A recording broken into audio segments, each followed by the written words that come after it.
Hello mga guys! Samahan niyo ako maligo tayo. Sobrang lamig.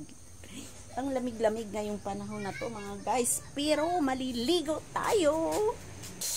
Pag ganitong sobrang kalamig mga guys, ang una mong basain ay ang paa muna syempre para iwas lamig. At ang kasunod mong basain ay ang mukha, syempre. Sa iba dyan na nilalamig at ang susunod na gagawin mo ay sabon-sabon ka ng konti sa mukha mo, sa kamay mo, tapos sa kamuyan bubuhusan. At hindi natin yan maiwasan para sa ating mga babae na pagsampa natin sa tubig ay iihi muna tayo, di ba? Ayan, umihi muna ako dyan. Konting sabon sa paa, sa hita, syempre.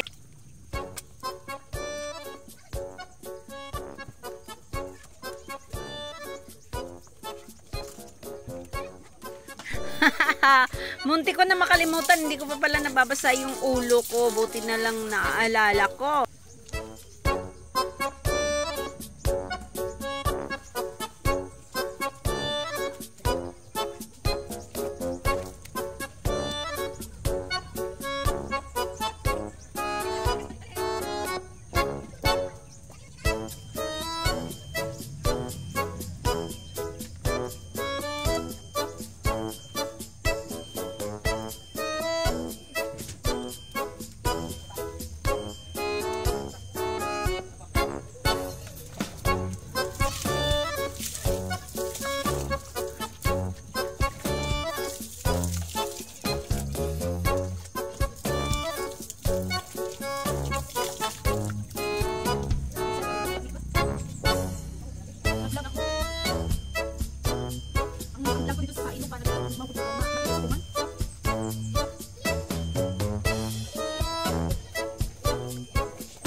No.